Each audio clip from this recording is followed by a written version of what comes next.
He didn't belong there. A royal guard, dressed in full ceremonial uniform, on the Met Gala red carpet. At first, the celebrities mocked him. A few even tried to humiliate him. But by the end of the night, the entire room was silent because of one speech no one expected him to give.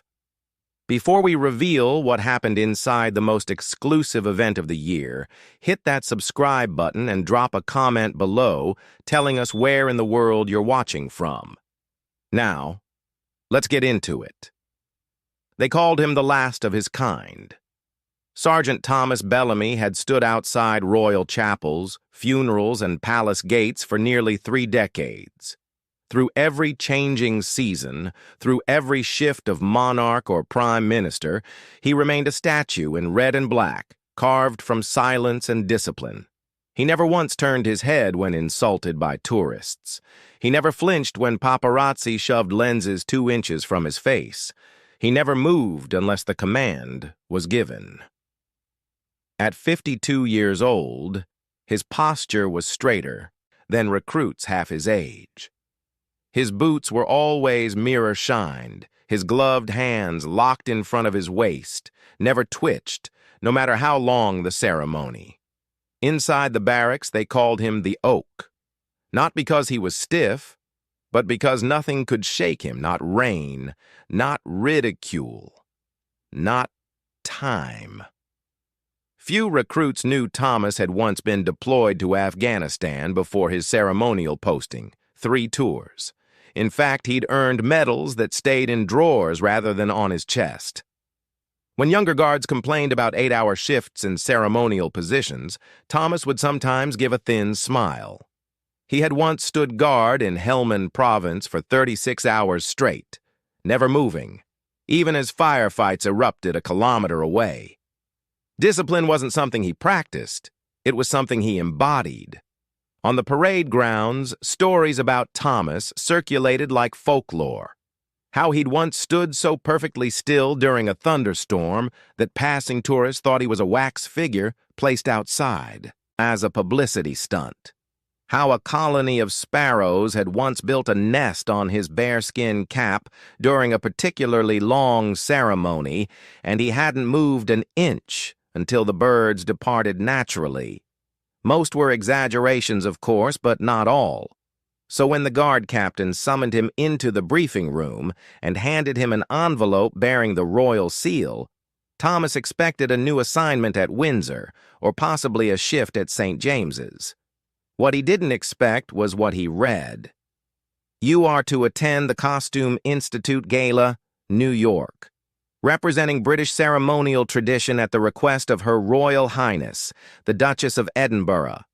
You will appear in full dress uniform. Thomas blinked once. The Met Gala. He had never been to America. He barely watched television, let alone followed celebrity fashion events. The only reason he'd ever even heard the term Met Gala was from a younger guard who once showed him pictures of people dressed as chandeliers and swans. Thomas hadn't understood the purpose of such displays and had said so. The guard had laughed and called it a circus in diamonds, and now they wanted to send him there to represent British ceremonial dignity. The captain said flatly, as though anticipating resistance. They asked for someone who stands for tradition. Her Royal Highness insisted on a guardsman. Thomas looked up. Why me, sir? The captain's reply was immediate. Because no one else wears the uniform like it means something. That was the end of the conversation. There was no fitting. He already had 3 dress uniforms ready at all times. There was no rehearsal. His presence required none. There was no farewell party, no handshake from the lads, just a folded itinerary, a silent nod, and a red passport in his name. He flew economy. His bearskin cap was boxed separately under special cargo and handled like a relic. Airport security took photos, asked questions, whispered. He said nothing. The uniform answered for him. When he landed in New York, A junior aide from the British consulate greeted him at the terminal. "Welcome to the madness," she said with a smirk. Thomas didn't respond. He simply followed her to the waiting car, stepping into the city like a ghost of empire wrapped in wool and gold thread. He was here not as a man, as a symbol. And symbols didn't speak. They stood. That night in his hotel room, Thomas sat on the edge of the bed without removing his gloves.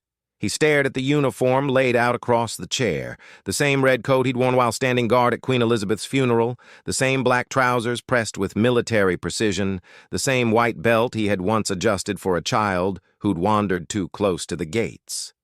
This uniform had seen things no one applauded.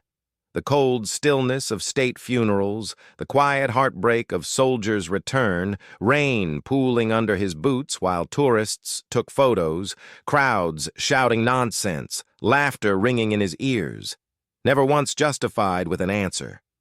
He did not see fabric. He saw silence. He saw duty. He picked up a cloth and began polishing his buttons, methodical movements honed through years of pre-dawn preparation. Each circle of the cloth was identical to the last, never rushed, never changing. Thomas had once explained to a new recruit that caring for the uniform wasn't about appearance.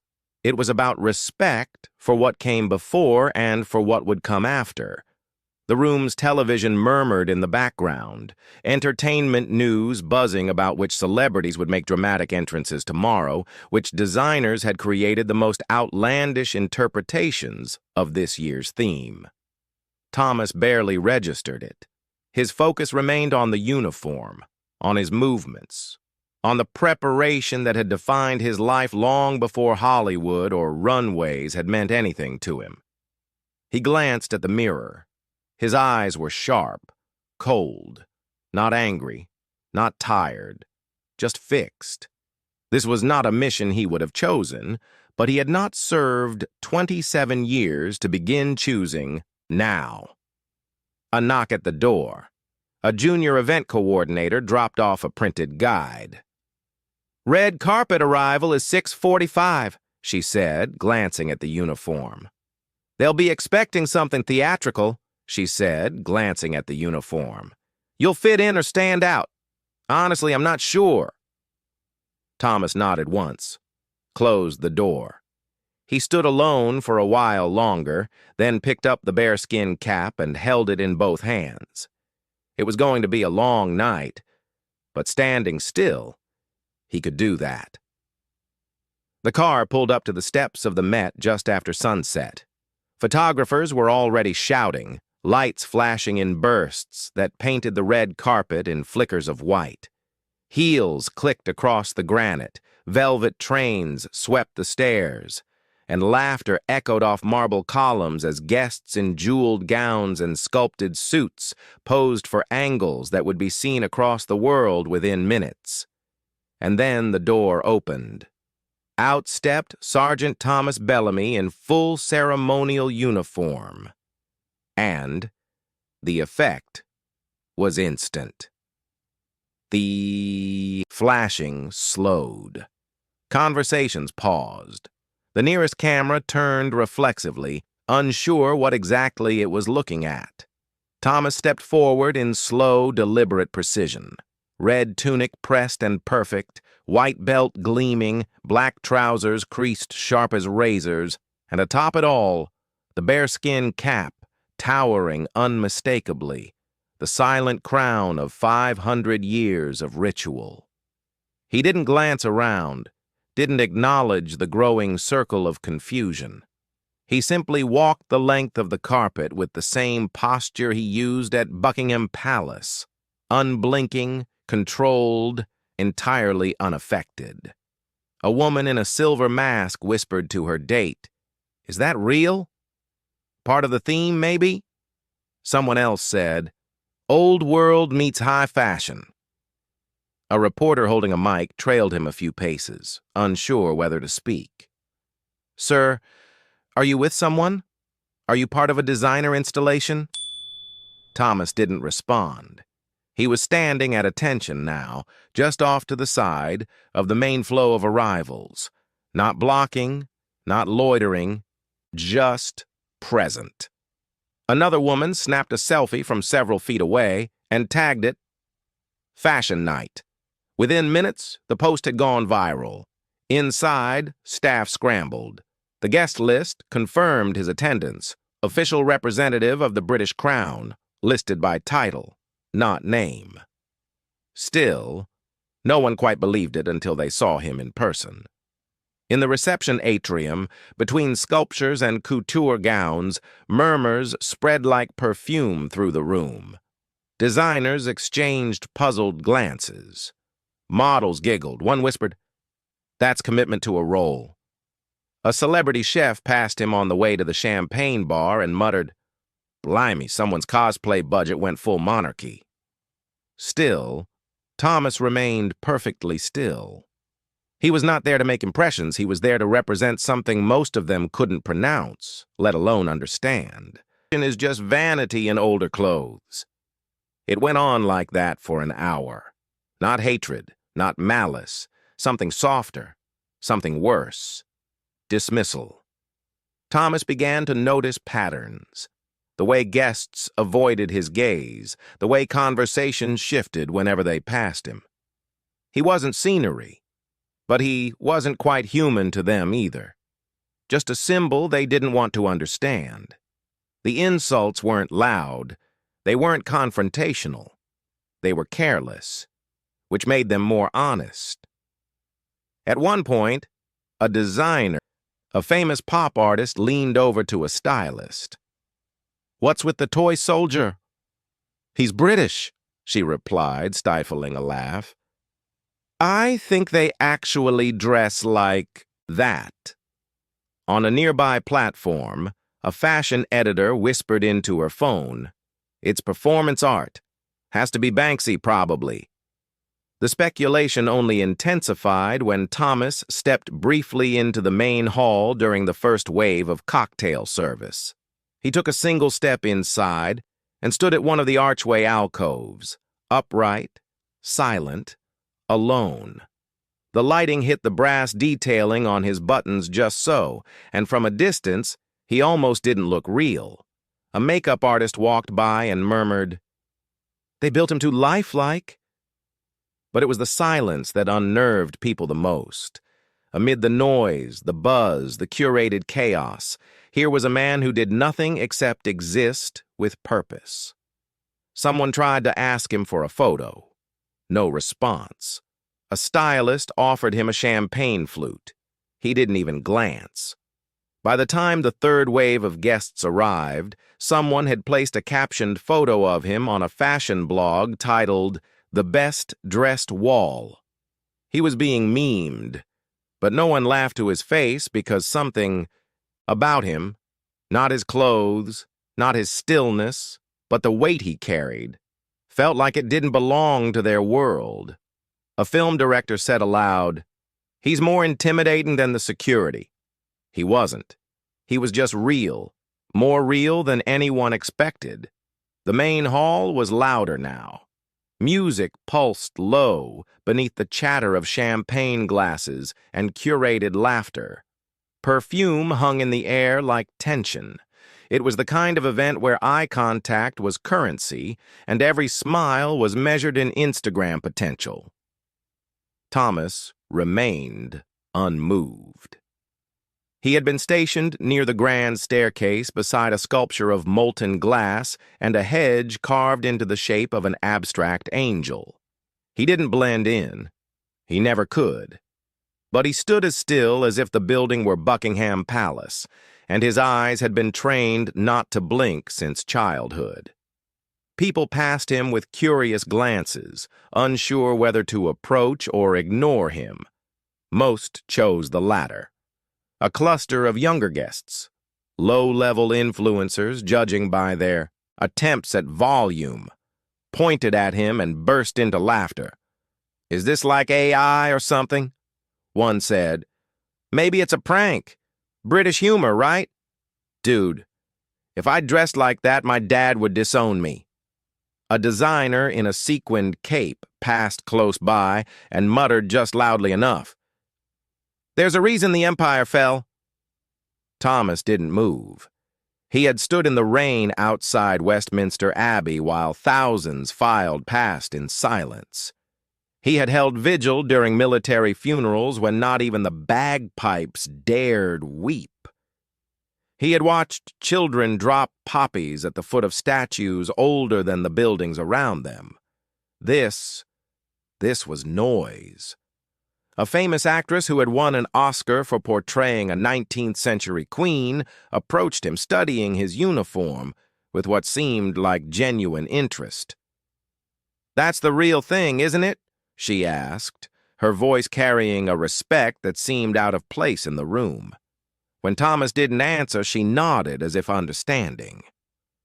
"I spent 6 months researching royal protocols for my role," she said.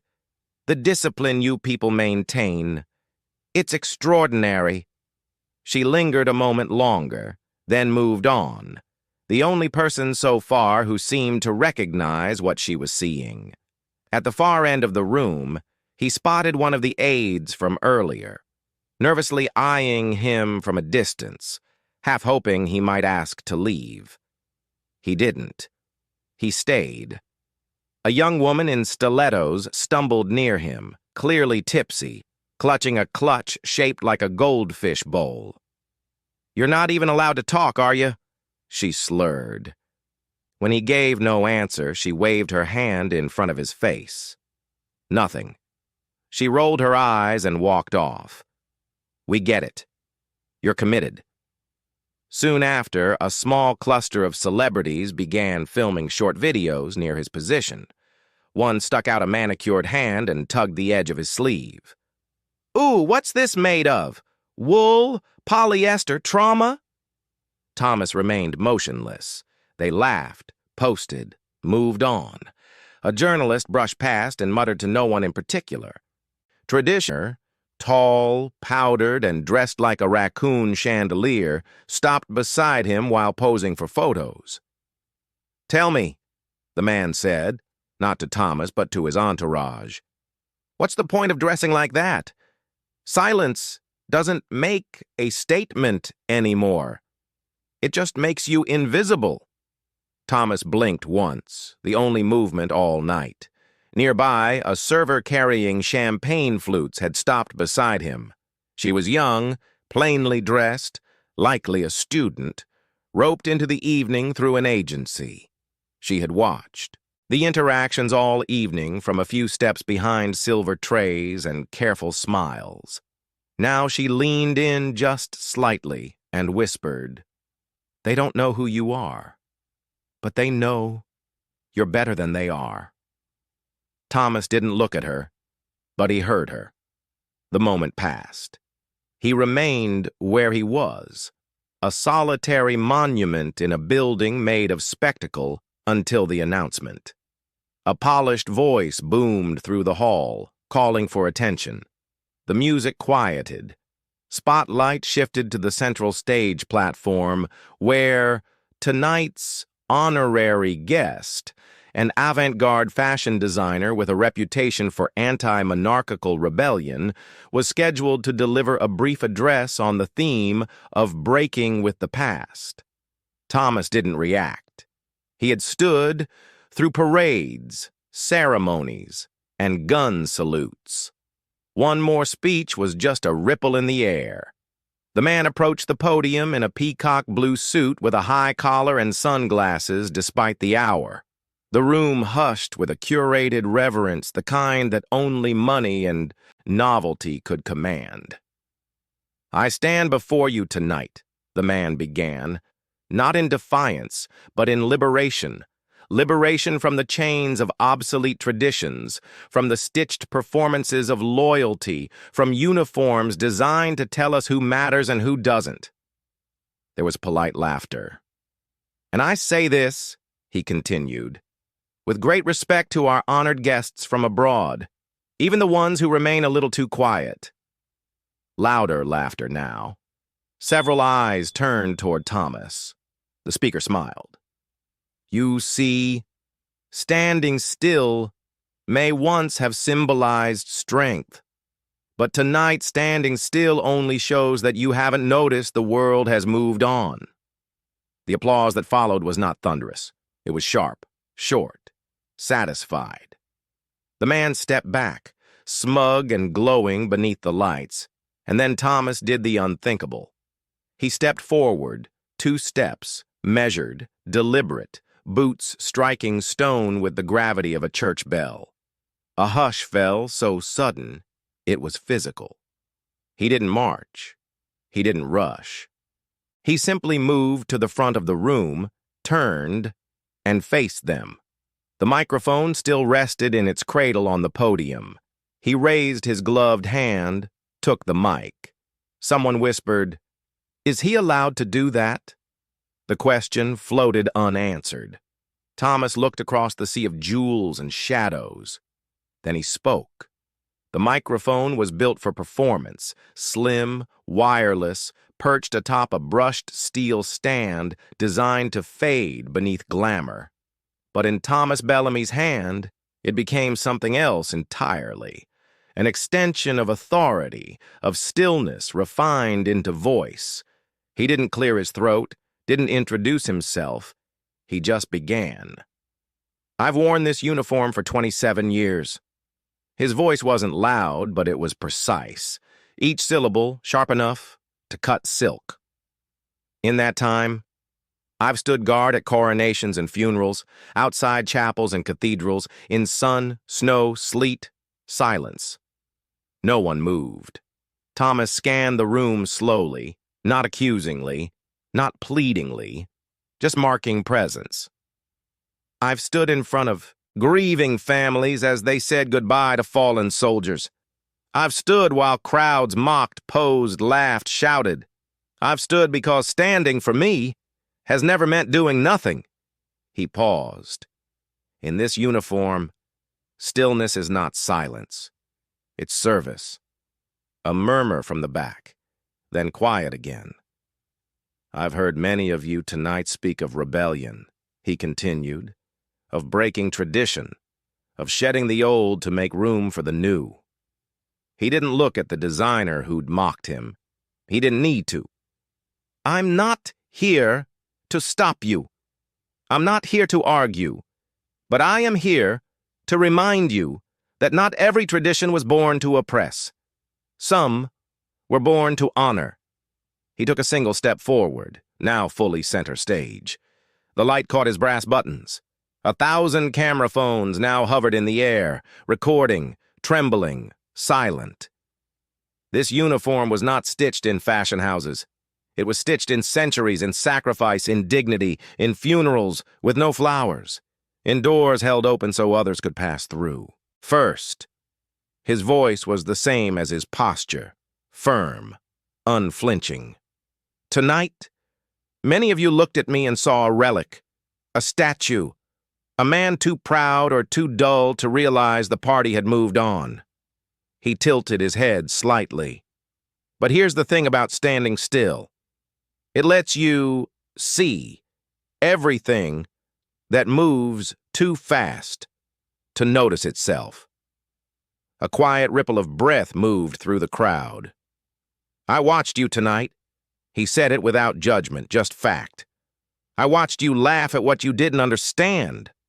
I watched you dismiss what didn't flatter you.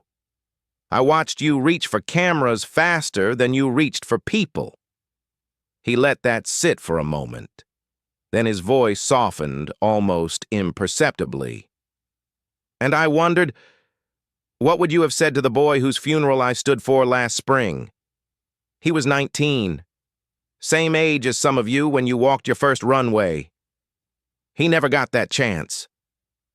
Silence. I stood at the edge of his mother's grief in this same uniform, while the world moved on without her. A woman near the front lowered her phone. This isn't costume, Thomas said, lifting his gloved hand to indicate the red and black. This is remembrance. Someone whispered. Dear God, he continued, you dress tonight to be seen. I stand tonight so others are not forgotten. There it was. No poetry, no pretense, just truth. One line and something in the room shifted. The fashion designer who had dismissed him earlier now looked suddenly very small in his peacock suit. Even the DJ had stopped fiddling with his controls. The only sound was the distant hum of the museum's ventilation. Thomas took a breath. I was sent here as a representative of my country, not to impress, not to perform, just to be present. He looked across the room one last time. And if in doing that, I reminded you that not everything old is hollow, then perhaps I've done my duty after all. With that, he set the microphone back in its stand. Then, without flourish, he turned and walked down from the stage with the same calm stride he had used to approach it. He didn't look back. The crowd didn't applaud, not because they disapproved, but because they didn't know how. In a space designed for spectacle, someone had chosen substance. In a room lit for attention, someone had cast a shadow so still it made everything else flicker. Thomas returned to his position by the marble archway. He stood exactly as he had before, unmoving, unshaken, unimpressed. But now everyone else had changed. The rest of the evening passed like a fading echo. After the speech, the music returned, but softer. The laughter picked back up, but slower. Something had shifted, and even those who didn't quite understand why felt the weight of it. Thomas remained at his post near the archway, silent as ever. But this time, when guests passed him, they no longer glanced past. Some offered nods. One woman, barefoot now and holding her heels in hand, murmured, "Thank you," as she walked by. A stylist who had earlier scoffed now lingered a few paces away. Camera lowered, expression unreadable. The man in the peacock suit didn't return to the stage. A few guests approached Thomas throughout the final hour, not with questions, but with stillness. They stood near him quietly, as if presence might carry its own kind of reply. One even folded her hands the way his were folded and stood beside him for nearly 2 minutes before walking off without a word. He didn't speak to any of them. He didn't need to. His silence now carried something different. Not mystery, meaning. The actress who had portrayed the Queen returned toward the end of the evening. She stood at a respectful distance, watching him with thoughtful eyes. I spent months trying to understand royal composure, she said quietly. And I still never got it quite right. But I think I understand now. It's not about the crown, is it? It's about what you're willing to carry for others. She smiled slightly. Thank you for the lesson. Then she too disappeared into the crowd, leaving behind only the scent of expensive perfume and something rarer, genuine admiration. At precisely 10:58 p.m., Thomas moved 2 steps backward in line with the far edge of the hall. He made his way through the corridor with the same slow control he had brought to the evening. A consulate staffer was waiting by the private exit, nervously fidgeting with his phone. Thomas offered a single nod. The staffer opened the door, and the sounds of New York returned. A far-off honk, the rhythm of footsteps on pavement, the wind tugging at the edge of the Hudson. Thomas stepped outside. There was no fanfare, no photographers, no last look, just city air and the weight of everything he hadn't said. The car pulled up exactly on time. Thomas ducked inside, removed his bearskin cap, and rested it on his lap. The driver didn't speak. He didn't have to. Word had traveled fast, even to those who hadn't seen the moment firsthand. Halfway to the hotel, the driver glanced in the rearview mirror and said, "They won't. Forget that." Thomas didn't answer, just gave a slight, respectful incline of the head. Back in his room, he removed the uniform carefully, button by button, fold by fold. He laid each piece back into its designated case, just as he always did. No special treatment, no emotional rituals, just order. He sat for a moment on the edge of the bed. No screens, no headlines, no curiosity about what the world was saying. He had seen the world's face already, and it had been enough. A knock came at the door just past midnight. One of the event coordinators stood there holding a sealed envelope. "We were asked to deliver this," she said softly. "No name, just requested." Thomas took the envelope, closed the door. Inside was a simple card, a handwritten note, 7 words. "Some things are never meant to blend in." No signature. He set the card aside. Didn't need to know who had sent it. Didn't matter. He wasn't here to be remembered. He was here to remember others, to stand for them, to hold the line. The next morning, while others scrolled through recaps and ranked outfits, while bloggers debated themes and op-eds weighed in on fashion as resistance, Thomas boarded a flight home. No reporters followed him, no headlines bore his name.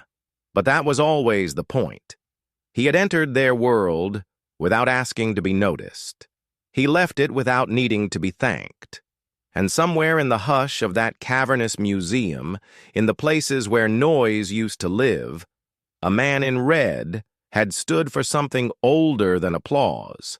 And it had left its mark, even if it didn't leave a trace. Do you think Sergeant Bellamy was right to speak up even though he wasn't invited to? And if you were in that room, would you have laughed at him or stood beside him? Tell us in the comments below. We read everyone. If this story moved you, hit subscribe, drop a like, and tap the bell so you never miss what's coming next. Share this with someone who still believes dignity doesn't need a spotlight. Check out our other stories.